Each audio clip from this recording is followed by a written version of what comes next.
Wisdom of the Ages from Earlier Great Thinkers. Chapter 1. Early Intellectuals. Wisdom of the Ages BC. What follows is a brief history of man's search for meaning through a philosophical exploration of the mind filtered through my comments from the peanut gallery, so take it all in stride, don't take my opinions too seriously. They're very one-dimensional. They always come back to me, filtering everything in life through my soul and believing in nothing beyond what I feel, which I believe is the divine spark that God gave me when He created me. Early Chinese thought had two complementary viewpoints, each creating some wisdom that contributed to the whole of the individual. Around 600 BC, Lao Tzu founded Tao, the belief that life is action with a contemplative state of mind where learning and wisdom should lead to peace and contentment, a detachment from an excessive desire for material things or for the things of the world. His famous quote was, "Manifest plainness. Embrace simplicity. Reduce selfishness. Have few desires." He believed in the spirit of life over philosophical rules. Confucius, 550 to 478 BC, basically stated that you should use your powers for the common good. So we have both viewpoints in the Chinese traditions: find your soul, then do something good with it. Be a good person spiritually in your soul first, then be a good citizen in society. I think this is good because I was watching one of those corny teen coming-of-age movies recently, and the kid made one profound statement that I thought was worth the whole movie: maturity starts when you realize you should do something good with who you are. It's so true.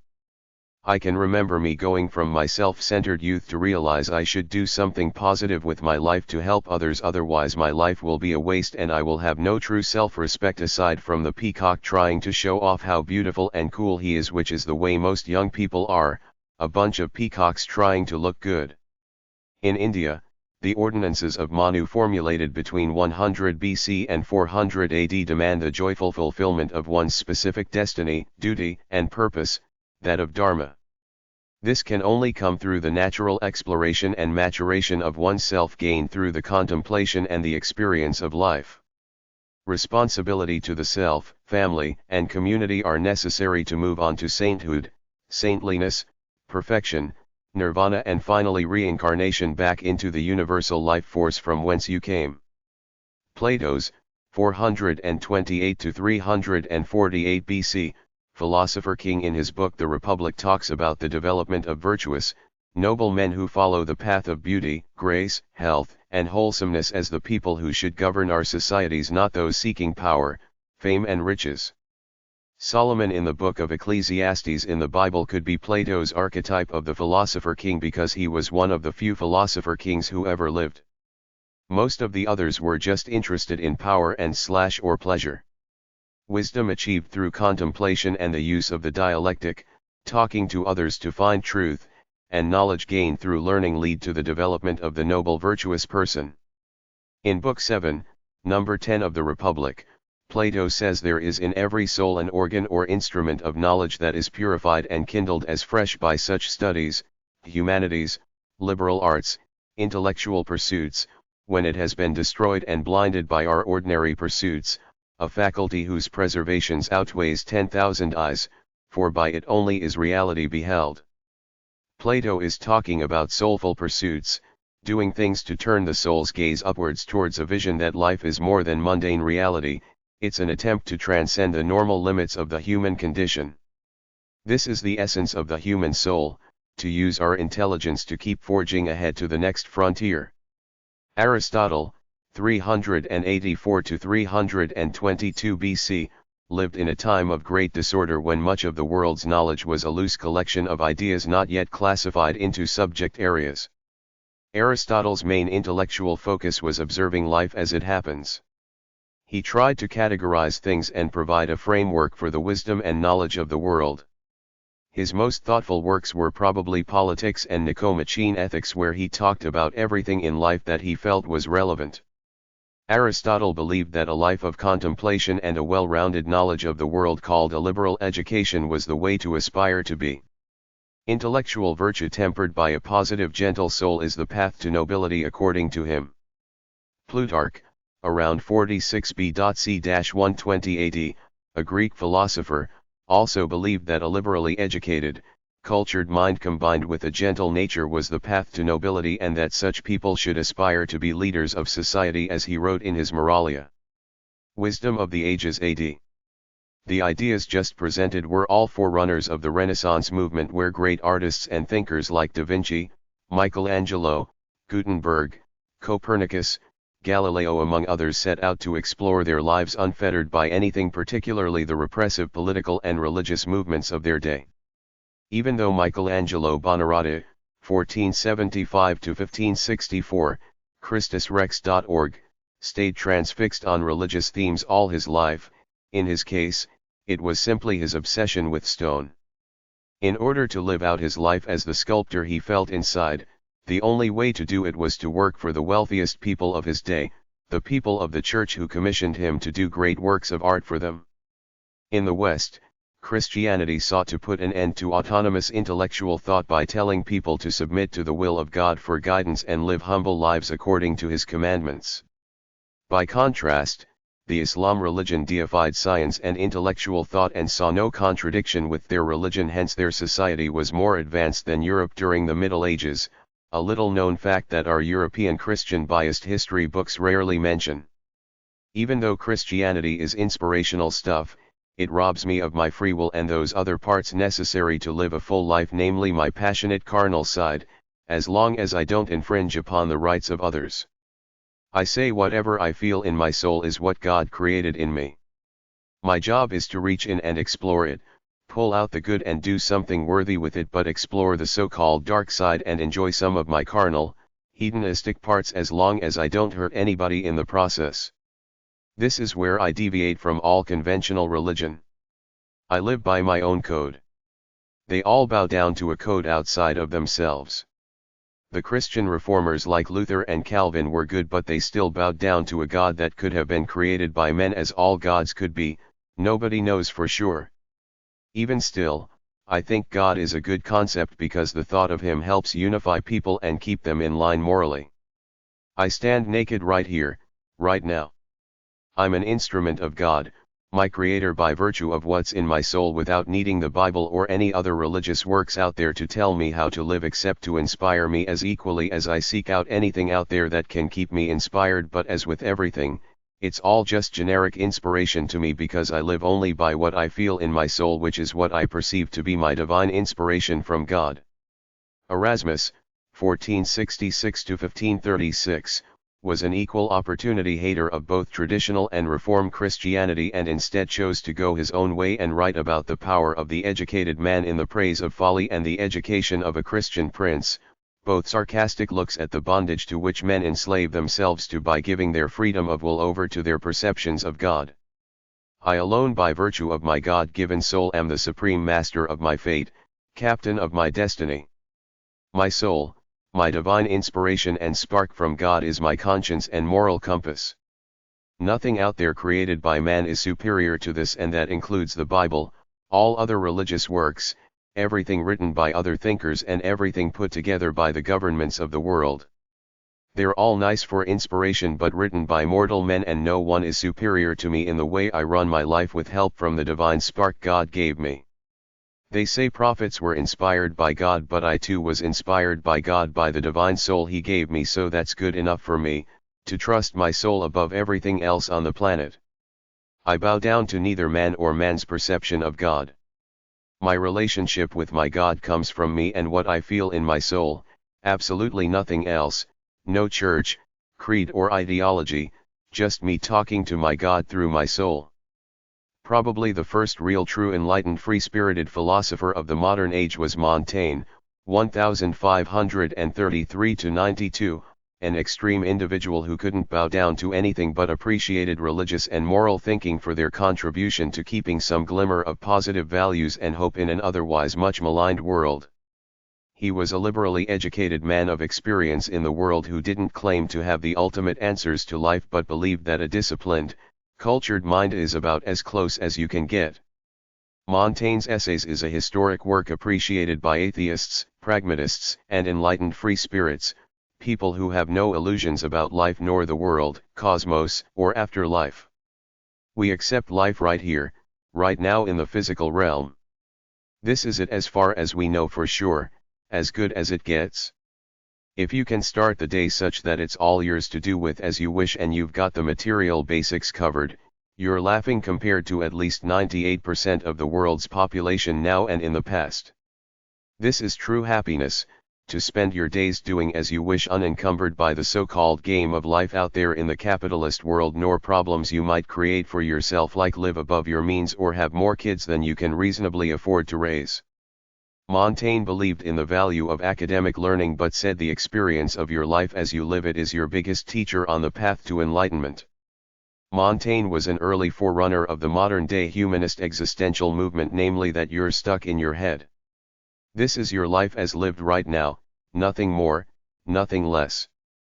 In the 1500s, knowledge and wisdom started shifting from the introspective nature of the aesthetically inclined Renaissance man of art and culture who lives for experience to that of rationality, cold hard clear reason, the only reality being that proven by the scientific method. In order for something to be real and accepted as truth, it has to have the ability to be replicated over and over again in the same circumstances, cause and effect, physical law. This became the intellectual dogma of the day advanced by such thinkers as Francis Bacon, Novum Organum, and René Descartes, discourse on the method of rightly conducting the reason and seeking the truth in sciences. This paradigm of thinking led to the great scientific discoveries advanced by such notables as Isaac Newton and eventually led to the Industrial Revolution. In the modern world, different ages and generations generally bring about some new ideas, but in general, it's the same two ideologies swinging in a pendulum always in flux with each other, some folks always at either extreme, most in the middle, while the societal zeitgeist tends to follow the pendulum of the right-wing conservatives versus the left-wing liberals, the uptight, pro-government, pro-rules types versus the free-spirited, anarchist, do-your-own-thing crowd. John Locke, 1633–1704, represents the modern conservative movement, the proper upright gentleman who lives for the good of the community while making a decent life for himself in some way by working hard and serving others. In some thoughts concerning education, he probably summarized it best when he said good English gentlemen should be raised to be of high moral standing with a sense of independence, common sense, and balanced judgment with knowledge helpful for a practical life and decent forms of leisure. Jean-Jacques Rousseau, 1712–1778, who wrote A Social Contract, is the archetypal liberal, a forerunner of the modern-day hippies and enlightened free spirits who basically said believe in yourself, live for freedom and independence, cherish nature out there in the natural order of things and find your own truth, which is the passion inside. Don't take too much of anything out there too seriously, including politics and religion.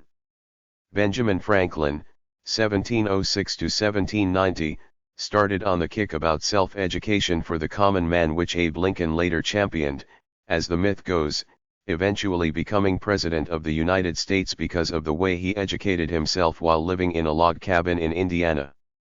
All enlightened people eventually come to this conclusion that self-education is the only way to go. We check out society's books, its schools, its religions, its TV shows, etc., but in the end, we teach ourselves what we want, believe what we want, and nobody sways us either way. We're totally pure to think our own thoughts unfettered by anything on the planet. Friedrich Wilhelm Froebel, 1782–1852, who wrote The Education of Man, was a romantic thinker who felt a unity with all of life, a unity among people, plants, animals, and the unknown divine power of the cosmos, what I call the universal life force. Human life is a link in this chain of life. Your purpose is to live harmoniously with the power of this universal life force, which is the power you feel in your soul. Follow your soul, it's your true nature. Everything will fall into place after that. Everything you do is an end in itself. You must live your life for a love of the process. Have your visions, go for your goals, but always live life as the dance it is right now. In the 1800s, Søren Kierkegaard came to the conclusion that inspiration is the only worthy measure of life. All inspiration fades as quickly as it comes, yet it's the only thing that moves us deeply besides love, so that's the game right there, inspiration, peace, and love.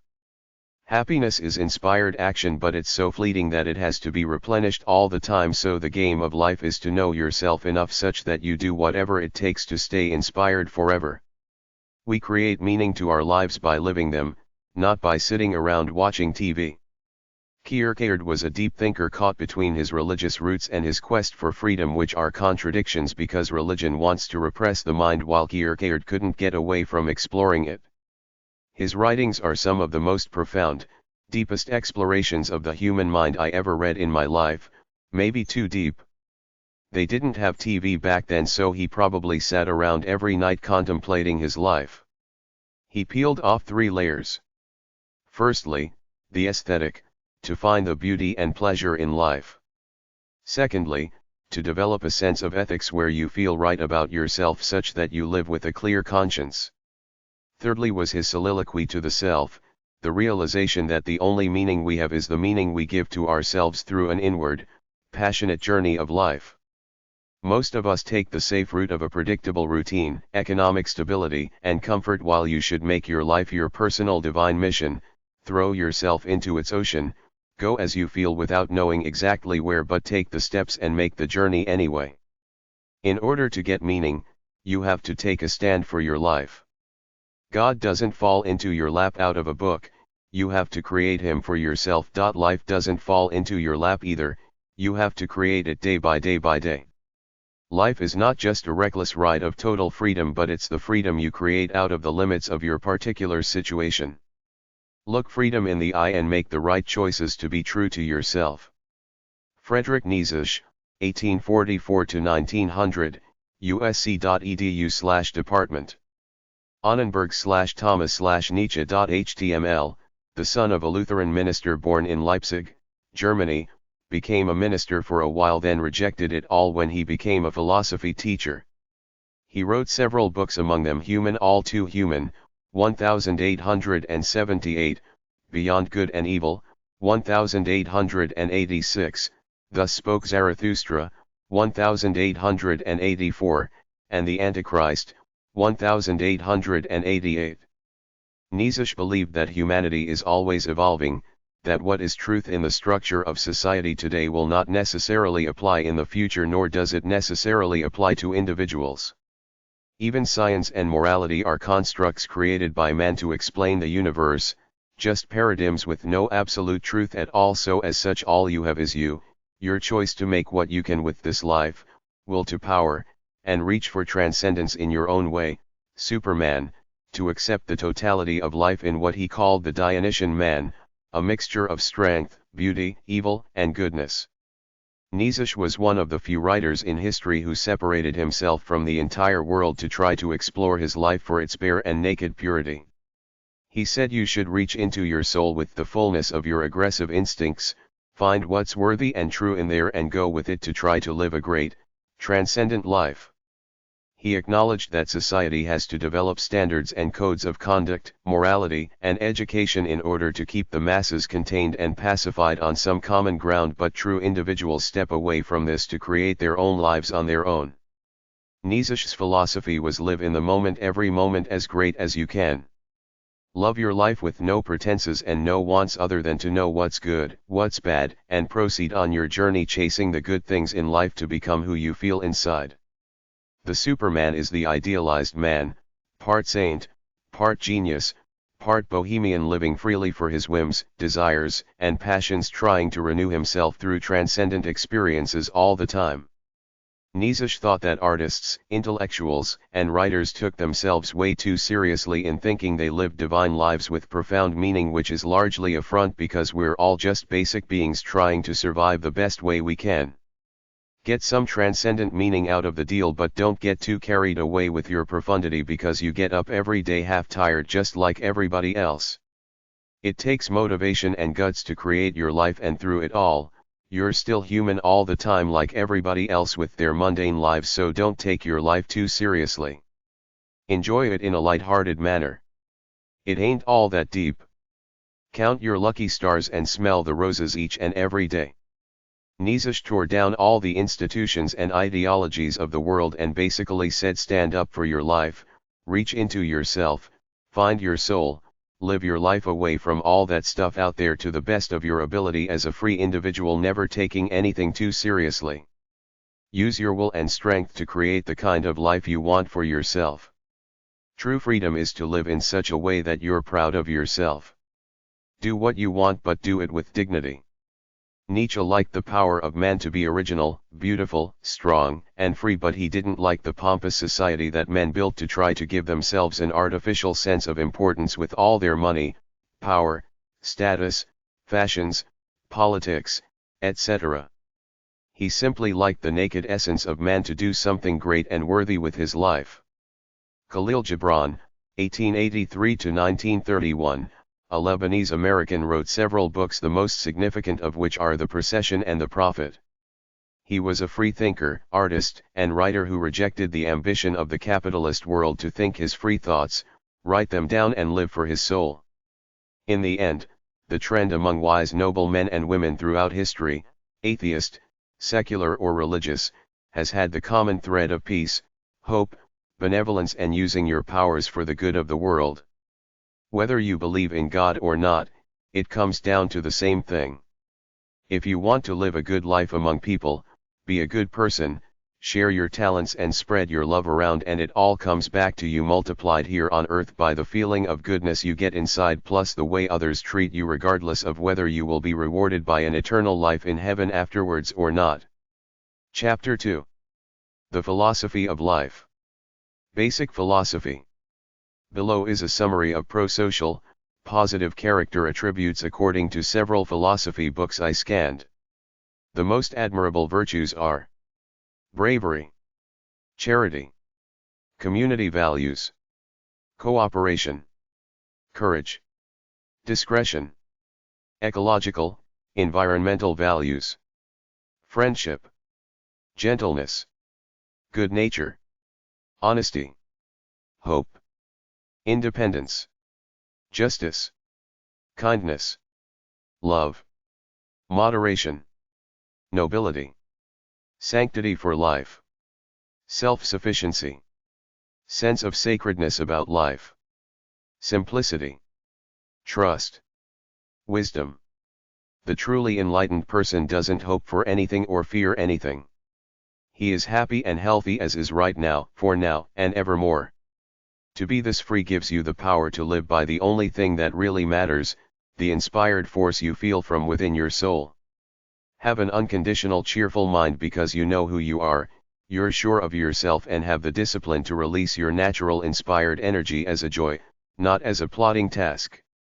Be comfortable in your own skin. Life goes to the one who loves it. Money and power are good if they help to enhance your love of life, but often they're a hindrance to it. Have no doubts about who you are. Respect yourself. Go for your own visions without trying to impress others or wanting things from them. Be open and available to other people. Be real in every moment of your life. Live in the present. Celebrate your life. Enjoy your life in a dignified way without being frivolous. Live by a sense of decency. Any day you're alive is a great day, better than the alternative. Be smart enough to see both the good and the evil in the world. Don't try to shut out one side and live in the other. Acknowledge them both. Be loving even when you don't feel like it. Stay true to your convictions in the face of great opposition. Strive to minimize human suffering. Treat others as you would like to be treated. Seek the goodness in life. Be glad and thankful for your life. Contemplate your life. Deal with your fears nobly. Be happy, relaxed and free. Know the primordial you. Honor it without hurting others. Don't fear death. Listen when people talk to you. Have an artist-warrior mentality.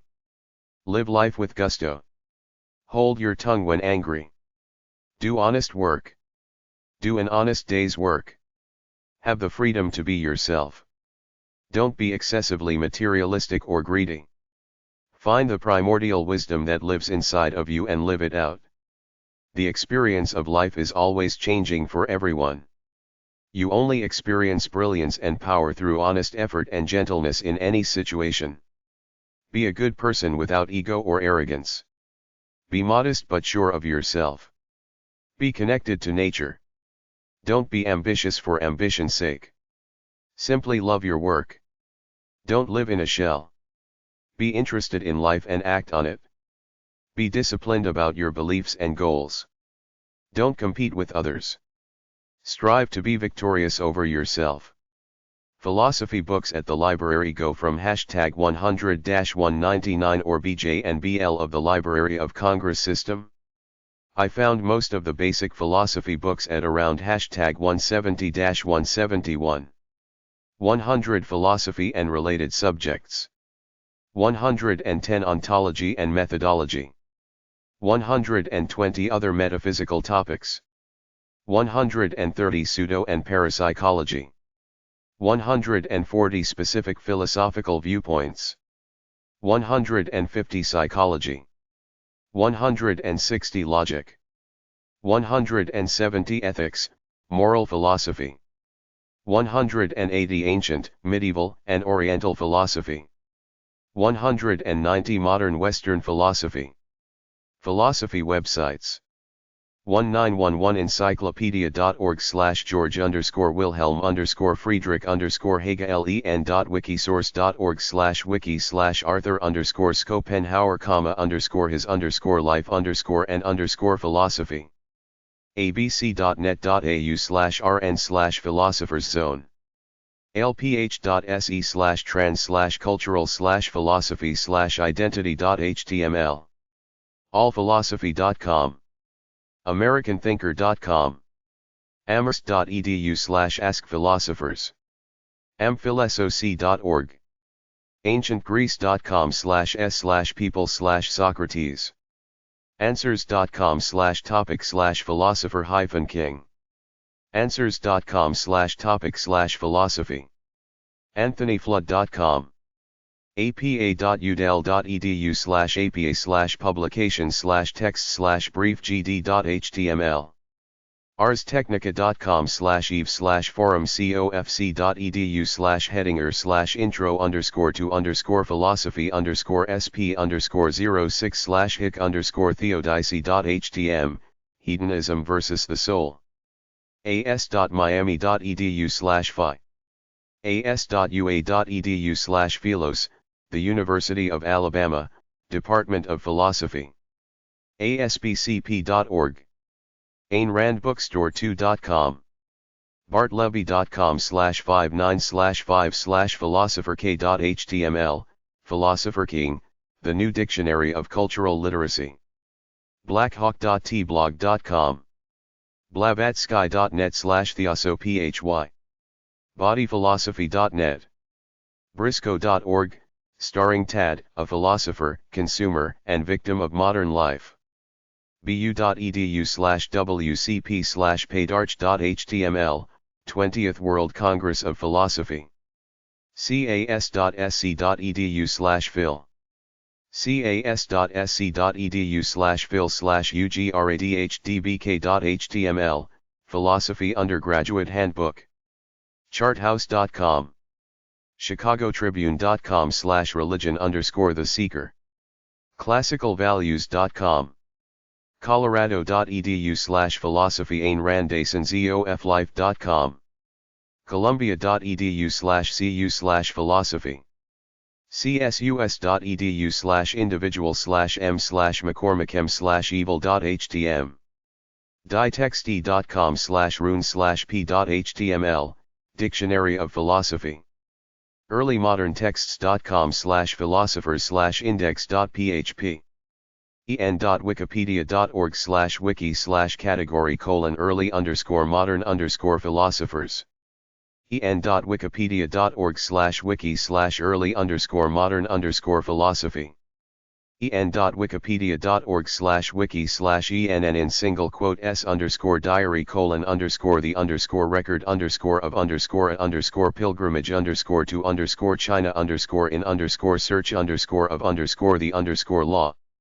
en.wikipedia.org/wiki/for_self-examination, a work by Danish philosopher Søren Kierkegaard.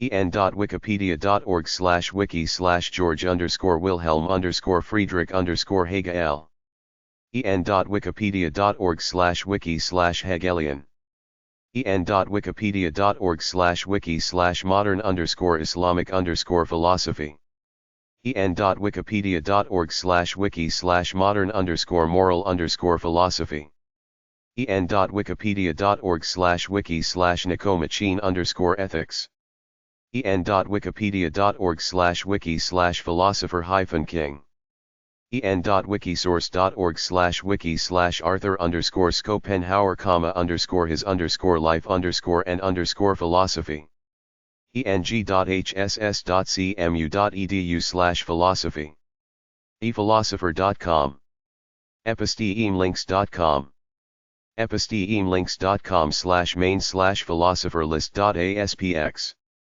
erraticimpact.com, philosophy research base essay-online.com, a branch of philosophy that deals with the nature and expression of beauty. external.stir.ac.uk/undergrad/course_info/courses_ug/philosophy.php csulb.edu/department/philosophy.csusb.edu external.stir.ac.uk/undergrad/course_info/courses_ug/philosophy.php faculty.csusb.edu/bgallo/hw_192.htm Does a loving God create a hedonistic paradise? financialphilosopher.typepad.com fordham.edu/halsall/ancient/plato-republic-philosopher-king.html frisian.com/hist-2.htm gqadonis.com gutenberg.org, lots of free ebooks by philosophers.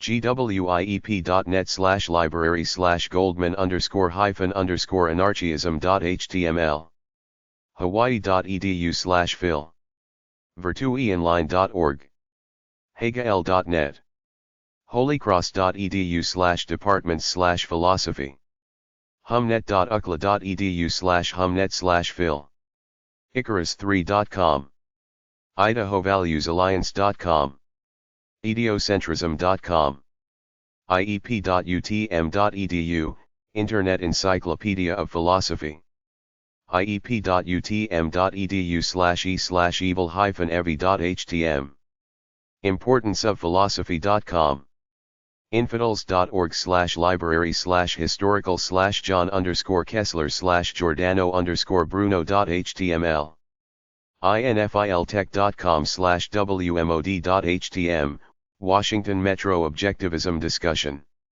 infinityplus.co.uk/nonfiction/intrm.htm informationphilosopher.com isfp.co.uk/value_of_philosophy.html jimwestergren.com/category/philosophy joeinthey.com journals.cambridge.org kent.edu/armuhamma/philosophy lighterreports.typepad.com philosophicalgourmet.com lighterreports.typepad.com/blog/philosophy_in_the_news trinity.edu/departments/philosophy lighterreports.typepad.com/blog/philosophy_updates lifewithoutschool.typepad.com marxists.org/reference/subject/philosophy importance of philosophy.com mcla.edu/academics/majors_departments/philosophy/more.php Massachusetts College of Liberal Arts, North Adams, MA mind.phil.vt.edu/biology/philbio.html Philosophy of Biology mind.ucsd.edu mind.ucsd.edu/celabi/02-003/01w/reading/madden_hair.html is the purpose of a loving God to create a hedonistic paradise. monergism.com/the threshold/article/onsite/brownl.html, a world free from suffering. muslimphilosophy.com. myspace.com/great modern philosophers.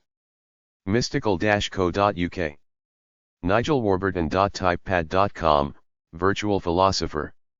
nmsu.edu/council/philosophy.html. ohiolink.edu/philosophy/about.html. onlinephilosophyclub.com. otago.ac.nz/philosophy. pdcnet.org/teachph.html, the practical and the theoretical aspects of teaching and learning philosophy. phil.cam.ac.uk. phil.indiana.edu/ejap.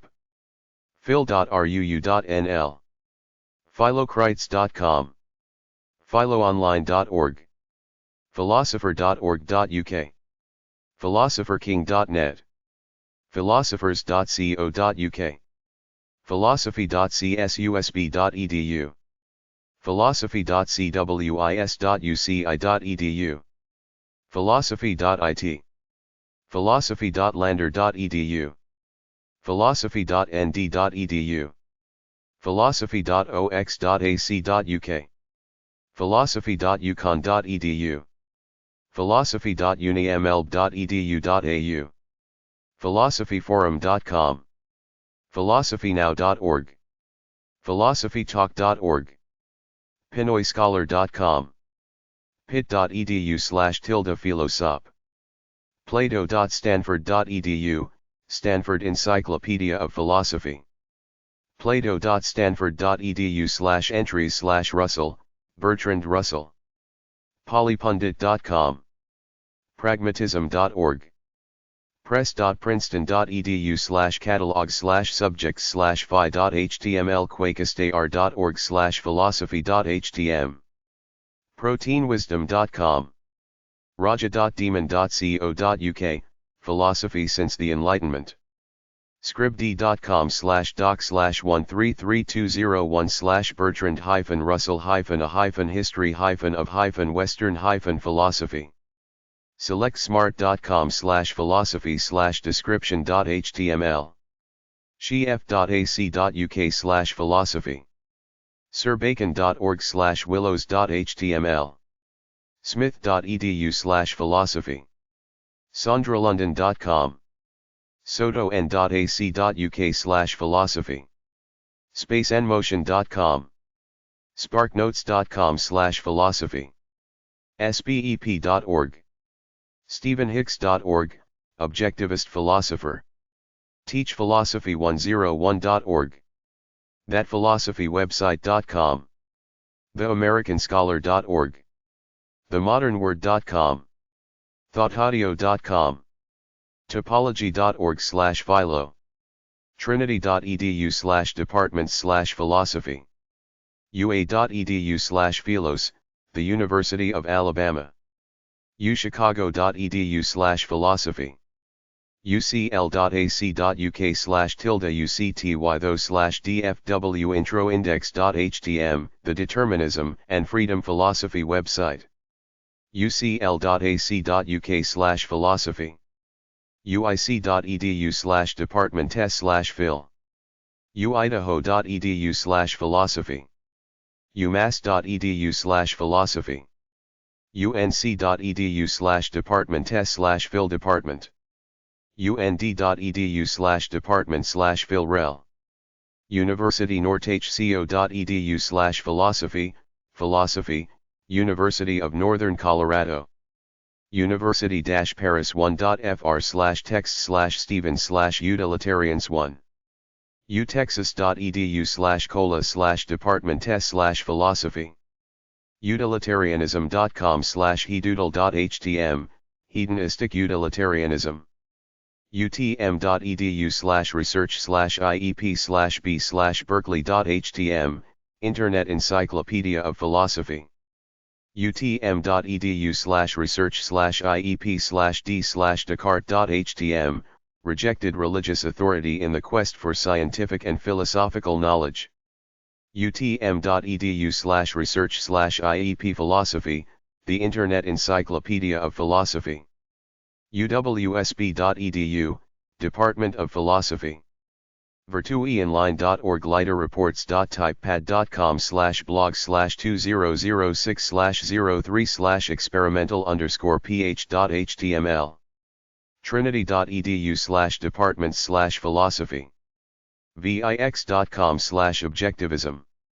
warwick.ac.uk/fac/soc/philosophy, Department of Philosophy, Coventry, England.